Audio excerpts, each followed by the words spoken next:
Assalamualaikum warahmatullahi wabarakatuh. Salam semangat untuk kita semua.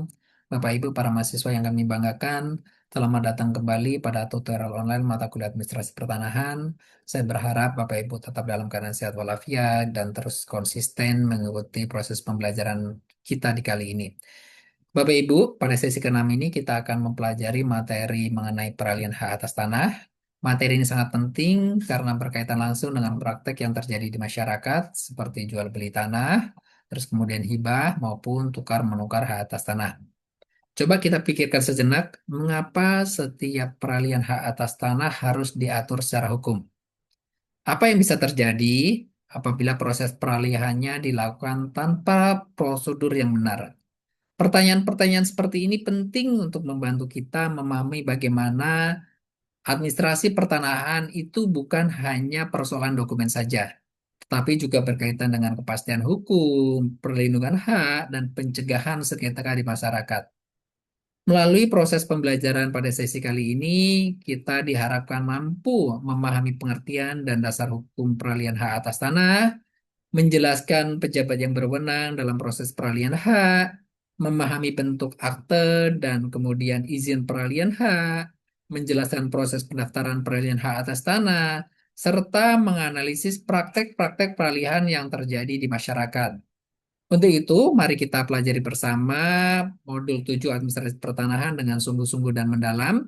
Dalam modul ini kita akan diketemukan bentuk peralihan hak atas tanah mulai dari jual beli, tukar menukar, hibah hingga proses administrasi dan pendaftarannya. Namun, jangan hanya berhenti pada materi teori saja ya. Coba Bapak Ibu hubungkan materi-materi teori dengan kondisi yang nyata yang terjadi di masyarakat. Misalnya, mengapa masih banyak transaksi tanah yang dilakukan di bawah tangan? Apa risiko hukumnya?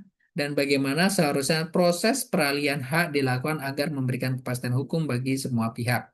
Nah, disitulah kemampuan analisis kita akan terlatih nih. Kemudian Bapak Ibu, saya juga mengajak Bapak Ibu untuk aktif dalam forum diskusi. Gunakan forum diskusi itu sebagai ruang belajar bersama untuk bertanya, untuk memberikan pendapat, maupun untuk berbagi pengalaman dan contoh-contoh kasus yang relevan dengan materi yang ada. Semakin Bapak Ibu aktif dalam diskusi maupun yang lainnya, maka pemahaman Bapak Ibu terhadap materi juga akan semakin kuat, semakin bertambah. Selain itu, pada sesi ke-6 ini ada tugas yang harus Bapak Ibu kerjakan. Kerjakan tugasnya dengan penuh tanggung jawab dan tetap menjunjung tinggi kejujuran akademik.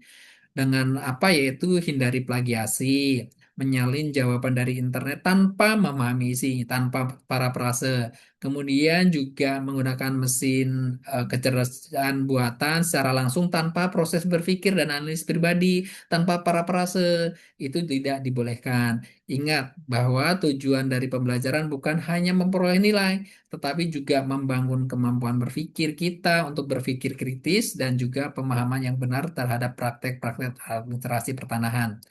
Bapak Ibu, saya berharap materi pada sesi ini mampu membawa kita memahami pentingnya administrasi pertanahan dalam proses peralihan hak atas tanah serta dampaknya bagi kehidupan masyarakat. Dan terakhir, sebagai pesan terakhir yaitu Bapak Ibu, kami harapkan tetap semangat belajar, kemudian terus berkembang dan jangan takut untuk bertanya maupun berdiskusi. Demikian saya akhiri. Wassalamualaikum warahmatullahi wabarakatuh.